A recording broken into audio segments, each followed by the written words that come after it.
ani chuanin tuntum chu hun man rei katum lutuk lova asan chu zir atlema tin ba ka shiur tuna shiur le mek tu rakhu raf yokai gross barania ashur tu rakhu apoimo ema wangin elai shiur le shiur ngai thatu ten za om viau ma se reika soiman don lova kalet le thuai ngai don chu wang chuanin rang dewin ka soyanga ka kal zungzung nga ka thu pui tu ra hi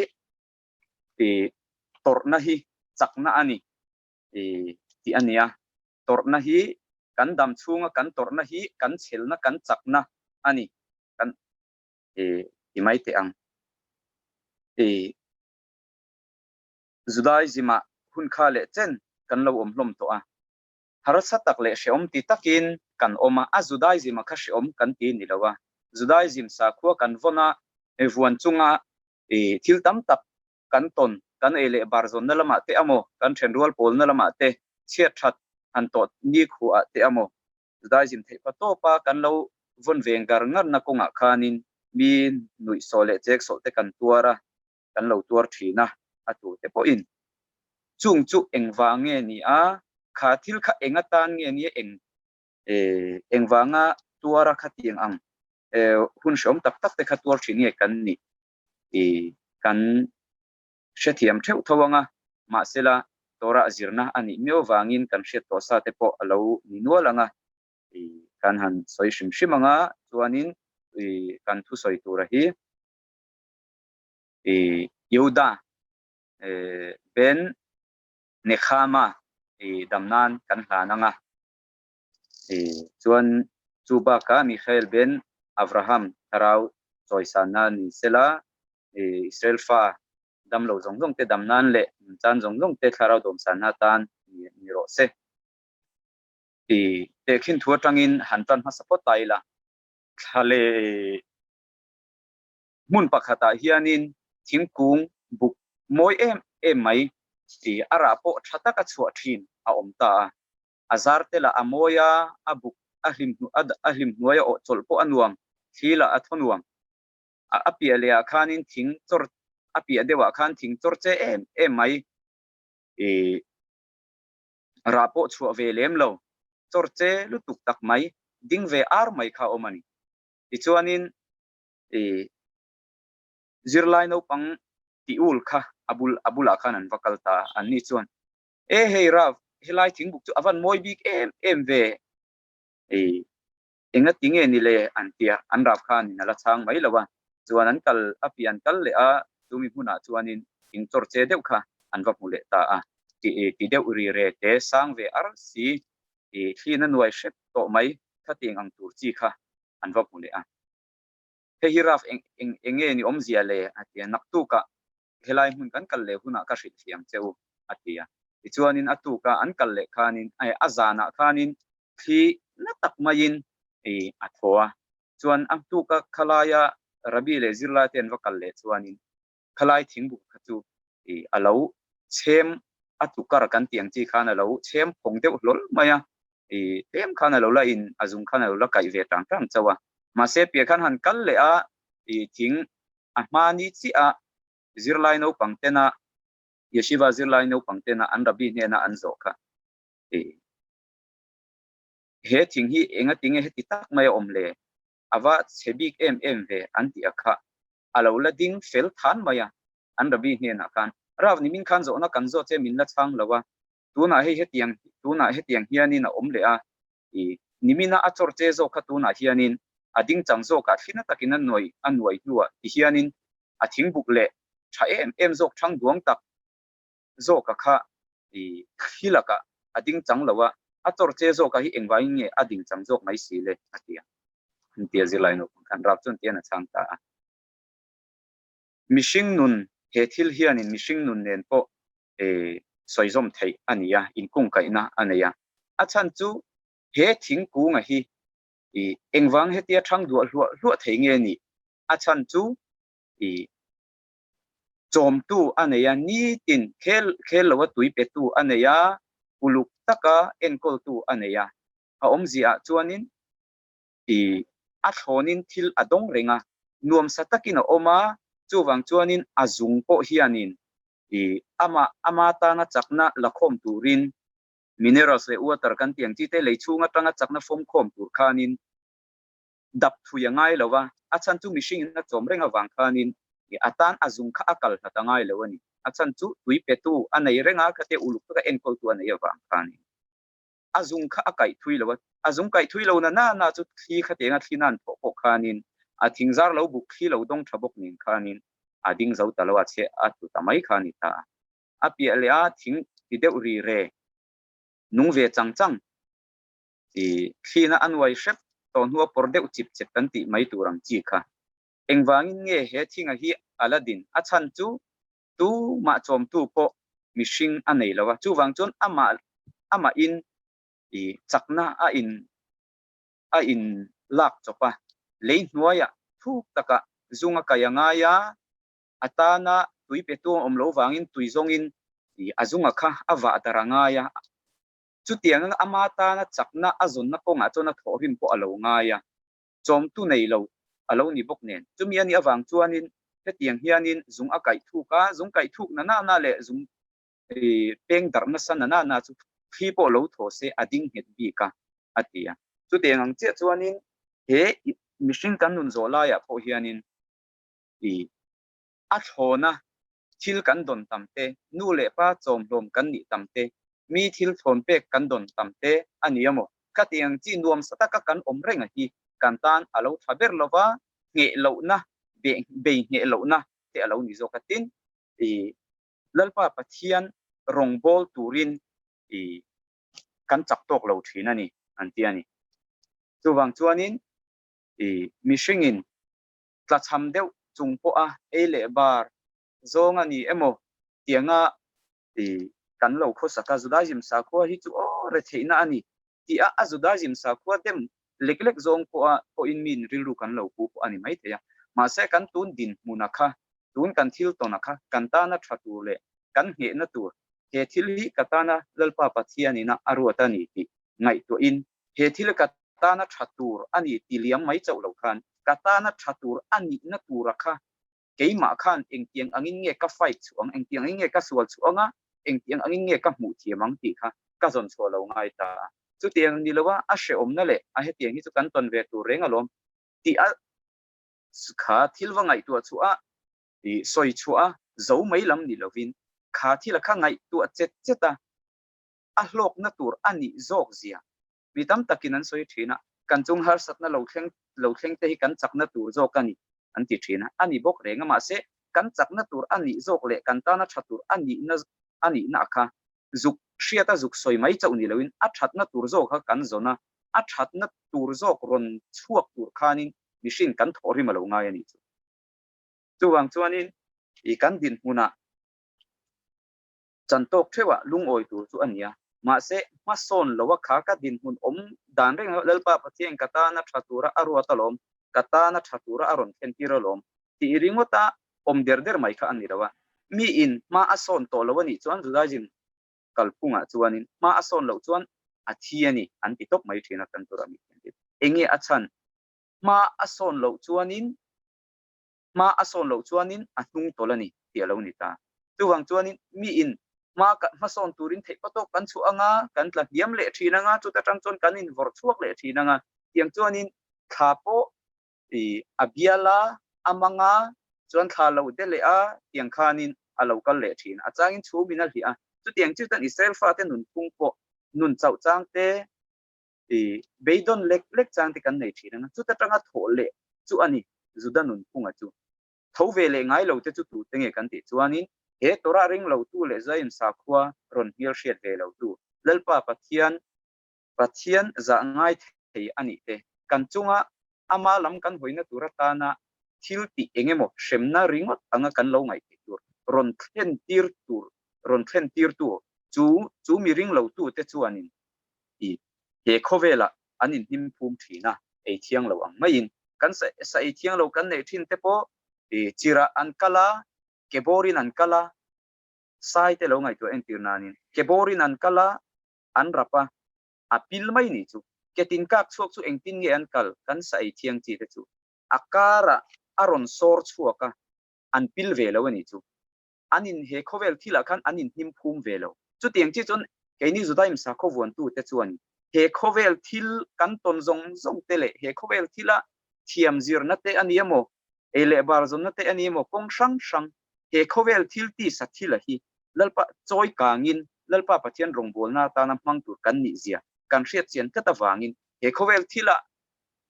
kan hun zong kan peliam lowa he khovel thila kan hut kan thale tui zong kan liam tir lowa kan chak zong kan ti point kan chak zong ringota kan kan chak zong na ringota kan tan lowa chu ani zuda nun chu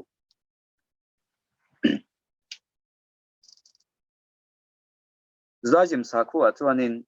thil ni phung reng a hi ani vel khapa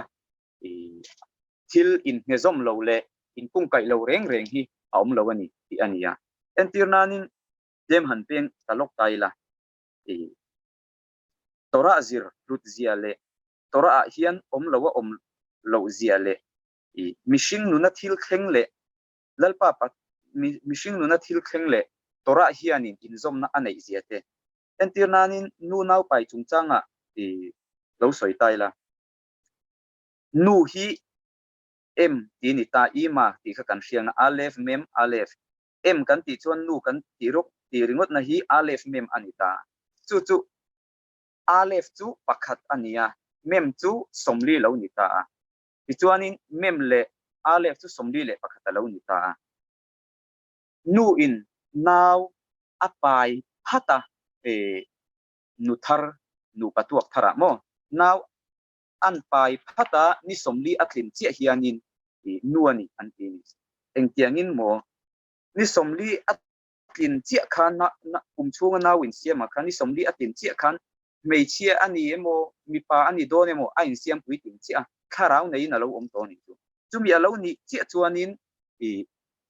ama khan mishing ani na tur pa ngai ang mishing fu ke kim tur angin na lo om to ta ni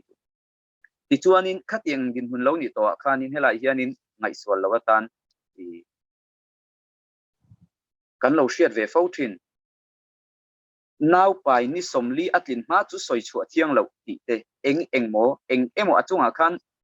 thik na thil thalo kha lo theng pal te ni chu mi ni bang ton ni somli ani nuwa now pai te po e chu tiang khatiang chu mi chu ani to now ka pai chu tiang khatiang chuanin tin an soi thin ta ni somli atlin khan ani ang tura lo ni to a ti chuanin kha anau pai tu nu po kha nu ani to ni somli atlinga ni somli le pakhat na khan ti chuanin ni somli atlin to chuanin engemo thila po lo ni sela ti tlak thianga lo ni don to lo a chan chu tual that ang kha lo ni to dona ni somli atlin ma chuanin engemo thila wangin lo ti thapal po ni se ati tlak khan ni somli tin main athiang ti na ni lo athiang lo hul huala ma se tual that ani lawa a chan chu engmo a mishing ni na kha alakim lo ani mishing ni akim chi a kan pum nui na pum chung anau pai khani somli le pakhata lo li ni chi khan nu ani ngal to ni chu la hring chuak lo ma se tiang chu ania zuda ten kan horop nei zong te number te nu pum chung anau pai chung chang te khang ang zong a kha ai kung kai ve kan ni chu chuan thil pakhat le nu pum chung anau te a om lai hianin kan ngai to na ti zau le ngai thak ti nuama nu pum chung nau te a om hian eng tin nge om thin kan the fo thin anga ti hian a oma ti hian a mo oma khoilai nge a mai khanin a chon kan ti chuanin no te no sen nu pum chung om khanin a kap a ser a bi khatani chu enge a chan han soi chodon tai la tuna ka ron soi ma sak ka chu Torah hi chakna ani ti tang khan aron kal so zel ta engwai nge no sen khanin kom tlata oma kun tlata oma akapa abi tatrin om zenei lo om lo ni chu engtiangin mo om zia nei he khovela lo pian chu huna kha akapa mi aser aza mo akha aven him bertu kha ko chung aniamo kha abi ngar thina kha engwanga bi ngar nge ani engwanga amai kan ma chon ngar nge ani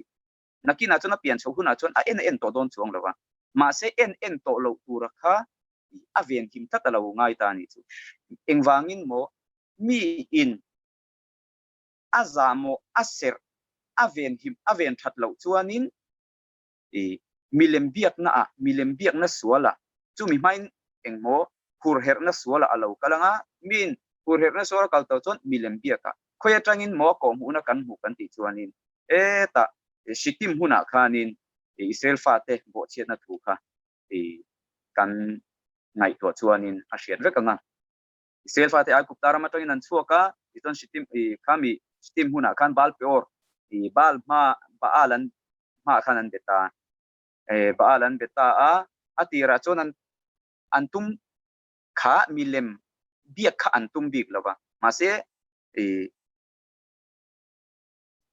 dor iti mai te ang wain doran lo siam patling thankin pui nan lo nga ka man tau tak takin Israel fa te ai ku tara ma tain muk takin an suaka sumle pai man na tur ko nei lawa chon khamun an wa thlen khan khalai mun lo om ho khanin media ho khanin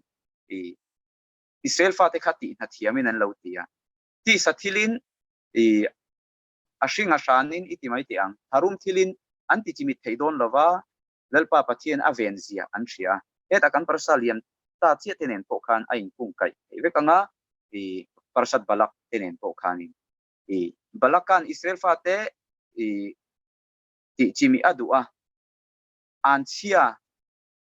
lo turin bilaa ma asoma chon bilaman an chia lo zo alo theita silawa mala som ta zok sia ti chuanin kha man chia lo thei tlat silawa wang khanin balakan hena khanin thuro na peleta ti chuanin barakan hena a thuro na pek chu engmo Israel fa te hi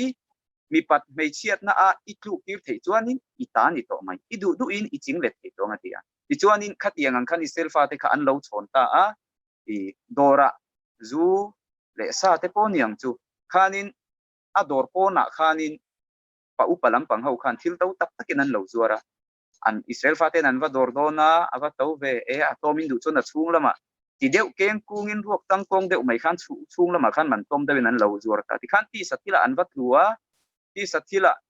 nom chen na khan an va tu ta ti chon an kal zela an milem patia hi kan pathian chune chu ting kha ting hi in milem pathiam ek mani lo yan zun kuman ek ten an ta ter vera kha an milem lo biak dan lo ni ta sia ti chon milem biak na khanin an lu tan karon soi chan chu mi in ani na lalpa pathian in na thiang him taka chi tha chon na turata na min pe khamina avon that lawa nu in pum chunga no se na pai la ya no se na ni la ya a en reng china kha alo pian chuan nuwa thataka avon him lawa po la taka lalpa pathian ina thataka en kol tur le vong him tur le lalpa pathian rong bol na tur thil ve kalo ni eng tiangin mo min chi kha anei chon lalpa pathian mi singa ron piang choka nga lalpa pathian rong bol tenga chumi mitzwa len na tur ani awang chon mitzwa len nan ni lo nom si bol na mina man to chon ato pa chon enge chapona kashialom ei po kashetolom chu po alom inti enge mona lo ato pa chon mil judaism sa khuwa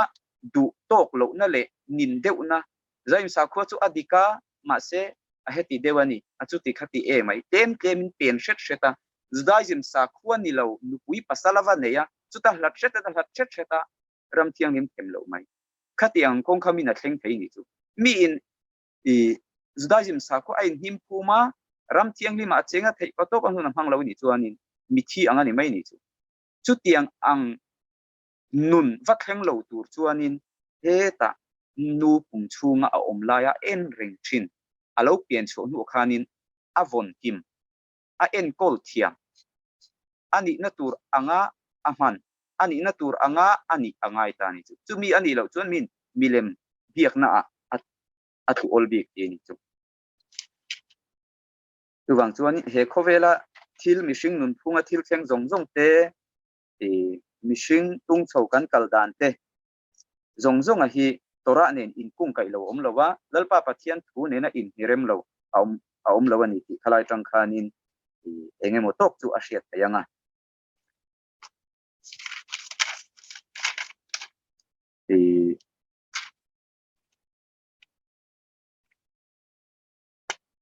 kan amasa shiura ka soyaka tem han thole lok taila engkim hi athir tu azirin adangani ti thuwa khana ma khanin ka soifia lo de lekin ka hriatil pakhat ngai swal theitil omin ka hria chu engkim hi athir tu azirin adangani ya khanin ani dan pa nga ya kha adang ni lawin athir tu azir khanin amu thelin amu fu theya ani na tak awa mu lo chuanin amu dang lam dona ani na kha adang chuang lo athir tu azirin ani dan phung kha lawin adang lam ni lawin mi in athir dana dik lo chuanin ani na taka kha amu thel don ti na ni ta chu kanon thuale lok ni sela khami kan soi chung changa khanin zo na te omem o hria thiam chia lo te mo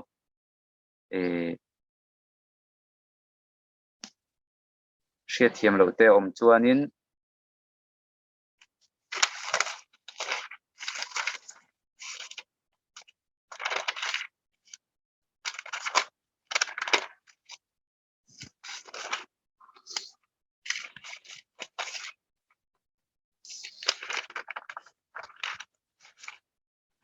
zo du nei kan omem kan thu soi la ya khanin khami chung changa ani mo thil danga ani mo ko ani sela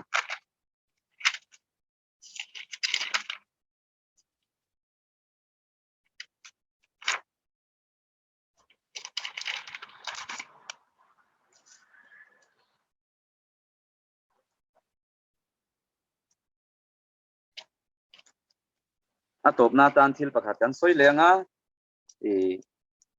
keima ani rin na ti chakna tan thau ni sela zaizim sa khuwa kan von na chung changa hianin abik takin nu le pa te tan chuanin a ho mai theya valai pa valai nu valai te thalai bik takin thalai tan te phei chuanin poimo deuh turania chu zak chung chunga zaim sa khuwa kan vuan te achangin kipa phela sikul kan kalte kipa phel chunga na kan tho te kipa phel chunga nula tangwal kan rim te kholai kan len zong te khami kan ti kan khum lo wang khanin tuma kan sual lo le pathian ti lo mi kan ni ti na ani lawa zaim sa khuwa kha zak chung ko a kan zom du na kha a hlur tu ka kha kan chakna o ani reng ani etian soyania mi in mi pakhathi kholaya rabi pakhat in teflin zem turani dan kheloni ania teirol pakhatahi rabi pakhathianin teflin zem na hlutzia te teflin zem chungchang te talit gadol sin chungchang te azir tira ti chuanin tu khat chu shakhri takala aman hu ema wangin ina tangkhanin atlan chuaka ina tang kati beikeni se tang khanin aman hu ema wangin beikeni se chunga teflin pel te chi chi te phela thep thaman lo khanin asikul kal turaman mo to ema wang khanin phel lo khanin atlan ho mai ni chu a thian te khanin an lo nui na sa em ya sa kholo mi lo ni to thin nen a thian kom thin trang te kha sikul kal turin an lo chuak tuam to sia inga tinge khati ngi ti ki nei lo ti ten an lo chai nom na ta ti chuanin azana khanin arabi hena kala rabi chu tiang khateng chuanin katia min tiang khan katia katan chuan za na mai ani chu wang chon kati to lo mai ang tin rabi hena pasai chuan arabi chuanin chu ti chu local ro zanin hian solaya sonin konsat an nei dona chuta chuanin kan vakalanga mi pui bu na tura kha ithil ti aza thak lo zia kha ka shilang che ka enti rang che ati chuan mi pui tam na la ya khan zana khanin arabi chuan chu no pang rol thar chu shoi chung khanin avakal ta ruwa sur mia lawa khan ni hiap kha avakhuma avakala tu mo kha avabia enga tinge kha khai khuma pa ngai ve tho ini sia rabi te lai ini boxi anti an lo nui na sa ni an lo pia ma thanin mi ang lo motin an lo chai nom na vela i chuanin azir lai bula chona vakir le thina chon avakal le thina voi som hi bor vela ti ka chuan tu ma khan an lo nui in an lo nui so in eng mak po kha an lo zo du to chong lo enga tinge heti ti a ening tinge heti om ro su rem ni po sa si lowa tu nong huna te enga tinge heti ni hia pai khum ama an lo ti zong zuk an lo zo to lo ni chu ti khanin ti a chana chu i she to mai em ati shelove ala ti le fana chu a no pangkai shwe chuan tukin zinga ithil ti akha naptu ka ti le la kar chuanin ti la kar thara chuan tu man an nui pe to lo chenga enge iti engwanga ti nge ini anjot pe to lo wang che engwangin mo ngai an nei tong che mina voi ni khat kan ti a chu ta tanga chiang em mai chu zahim sa kho kan vona wanga za na kan ton te zak chung point ti lui zele la min nui rei pe lo wa min soi sel rei pe to lo ni a thalam zo a thazong thil zlaizim ne na in me lo le khatiang ang tuna karon soi thilaka alet ding zonga lak chian ni lova thil thalo po kati tam chon che teng ta teng chon min soi sel chuang lowang a rei chonin ngai a min nei mayang ti lam khan kan thil tha mi chwa len na kong zo chawa khan ni tuna karon soi khani nga a ko tu ma chu keipo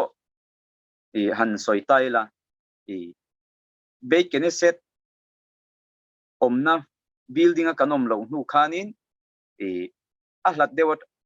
be kene set kom thanga kanom nu khanin talit gadol nen kal chang ka nei mai thina ni chu achan chu e roof a om lo wang khanin be kene set da sa lo ni lo chuanin ka sin chho mai thina enga tinge khate ti in enge kha ka thali ke mi te min ti ma se kati to chuanin tu man min soi sel pe lova engwanga ti nge kani kanwa engwanga ti nge kani ti kha min zot pe to chuang lo ni chu kanin huai ni mo kanin chunga ni mo tu te po khanin min zot pe to lo achan chu kha katil ti akha kati chuanin katang khana za thak to lo ni min soi sel tu min nui za tu po khan min nui pe to lo chu tiang che chon thalai te kon entir nanin i na thona he khovel mi te zinga na i lo thok ta a chu ta chuani ki pa khumin iwa thoka i zak chung pon ni sel enge tinge khating if awa te ve khomo ka lo en chin an po thak sak chin ve langa awa ho e he tiang te chu alian de khum lo la ho e mai an tianga kar thlona i khum chuanin an zot pe to lo wang che kar thumi tin hu pe chuanin an nui so to mi lo wang che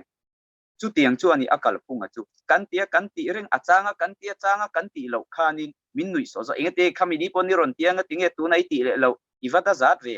khatiang ang zonga min ngai koi thina tur thila ani to kha chuan a khilul hasem zong ko khanin akal pak e ni chu tumini wang chon zuda jim sa ko mi kan lo om ve to a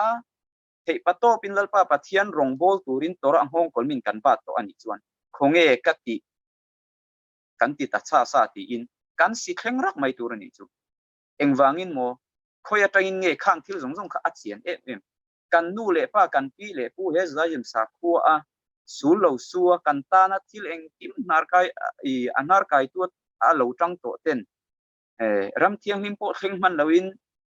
kha le chen an lo sual chua ke ni voinia thang thar te na hetia bel chunga sang mai zuda jim sa ko lut zia te eng kim shesa a in chiar zawa zaim sa khuwa lut zia te amo zaim sa ko lo dik zia christian sa ko dik lo zia te va in chiar chu ngai to lo kon tu huna chuan mina an lo zir chua sa kan nu le pa ten an lo hriat bel sa huanga kan zuang luta chuta zak em chung le ti thapei lo chunga he join sa khoi vuan tu kan ni lowa thei patop chua konge kan nu le pa te pon khang